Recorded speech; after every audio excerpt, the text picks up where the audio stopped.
Champions cup के छठे match में मार्क वुड ने डॉल्फिन्स को 92 रन से शिकस्त दी है। लेकिन इस मैच के अंदर जो सबसे इंपॉर्टेंट बात थी वो कामरान गुलाम की सेंचुरी थी, यानी कि तीसरे मैच में दूसरी सेंचुरी। अभी तक मार्क वुड से खेलते हुए कामरान गुलाम ने 3 मैचेस खेले हैं, जिसमें पहले मैच में सेंचुरी और तीसरे मैच में सेंचुरी किया उन्होंने।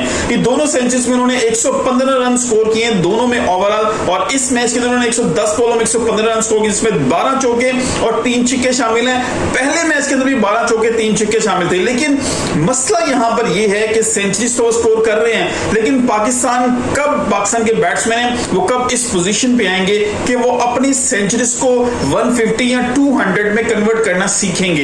ये बहुत ज्यादा इंपॉर्टेंट बात है। अभी तक के टॉप स्कोरर कामरान गुलाम जरूर हैं इस टूर्नामेंट के अंदर, लेकिन ये अगर आप डोमेस्टिक में भी उठा के देखें या इंटरनेशनल लेवल पे भी उठा के देखें, पाकिस्तानी बैट्समैन 100 करने के बाद शायद मेंटली तौर पे समझते हैं कि they have done their job, कि उनका काम अब कंप्लीट हो चुका है। सेंचुरी करने के बाद वो अपनी विकेट लूज कर जाते हैं। जबकि बड़ी टीमें, जिसमें इंडिया की बात कीजिए, ऑस्ट्रेलिया की बात कीजिए, इंग्लैंड की बात कीजिए, साउथ अफ्रीका की बात कीजिए, न्यूजीलैंड की बात कीजिए, जब इनकी सेंचुरीज कंप्लीट होती हैं तो दे टेक देयर रिस्पॉन्सिबिलिटी मोर, और वो फिर ज्यादा बड़े रन करते हैं और अपनी जो बैटिंग के जो विकेट के ऊपर जो वो जिस तरह अपने आप को एडजस्ट कर चुके होते हैं, इसको यूटिलाइज ज्यादा करते हैं और इस इनिंग्स को लंबा करते हैं। लेकिन कामरान गुलाम जिसमें एक्सपेक्ट किया आज कर रहा था कि शायद आज वो अपनी इनिंग्स को बड़ा लेके जाएंगे, लेकिन फिर सेंचुरी कंप्लीट होने के बाद लाजमी नहीं कि आपने रिस्पॉन्सिबल शॉट्स खेलना शुरू कर देने हैं। You need to take time, क्योंकि अभी भी 15 से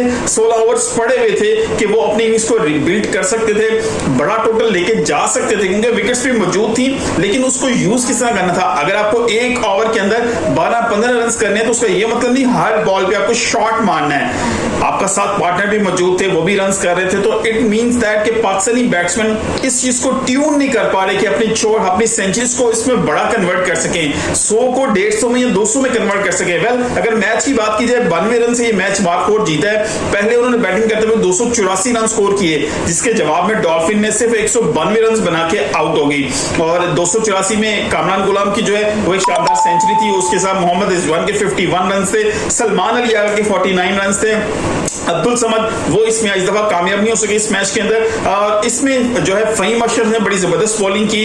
और अगर मैं दूसरे एंड से बात करूं, जब डॉल्फिन बैटिंग करने आए तो यहां पर डॉल्फिन वाले भी कुछ जल्दी करते हुए नजर आए। कुछ चीजें सोचनी पड़ेंगी हमें कि वनडे में और फैसलाबाद जैसी बैटिंग विकेट के ऊपर, क्योंकि हमारे नॉर्मली हमारे जितने भी ग्राउंड्स है वहां पे आपको बैटिंग विकेट्स मिलते हैं, और फैसलाबाद जैसे ग्राउंड के अंदर भी अगर हमारे बैट्समैन चेज नहीं कर पा रहे, अभी तक 6 मैचेस हुए हैं, 6 में से कोई भी मैच ऐसा नहीं जिसमें किसी टीम ने चेज डाउन किया हो।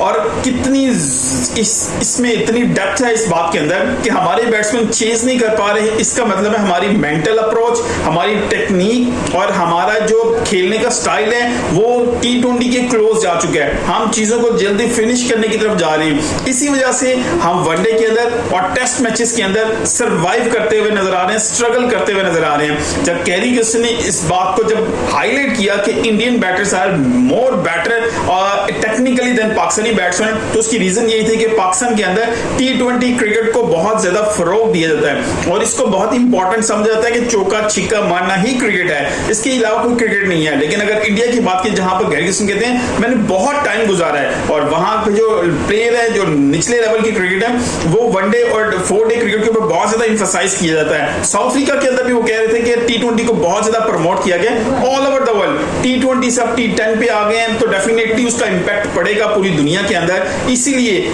जो बड़ी गेम्स खेलने वाली टीमें, जो बड़ी टीमें हैं, जिन क्रिकेट नेशंस हैं, वो 4 डे और ODI क्रिकेट को अपने डोमेस्टिक स्ट्रक्चर के अंदर बहुत ज्यादा रख रही है, ताकि उसके बाद T20 को तो फिर अडॉप्ट किया जा सकता है। लेकिन असल cricket definitely it's a test, और वनडे जो है वो आपका प्रॉपर टेस्ट है, और वो आपको बताता है आपकी स्किल्स किस जगह पर मौजूद है। इसीलिए ये बहुत ज्यादा इंपॉर्टेंट है कि पाकिस्तान के जो डोमेस्टिक स्ट्रक्चर है वहां पर अगर पाकिस्तान इस कप के अंदर आप देखते हुए कि कोई चेज नहीं कर पा रही टीम, इन बैटिंग विकेट्स के ऊपर 300 हमने कितनी दफा देखा, सिर्फ 2 दफा देखा, उससे ज्यादा हमने 2 दफा से कोई टीम देखी हो 300 के पार गई हो, जहां पर बॉलर्स के लिए कुछ नहीं और बैट्समैन के लिए बहुत कुछ मौजूद है। और अगर इन विकेट्स के ऊपर भी अगर जो है ना बैट्समैन रन नहीं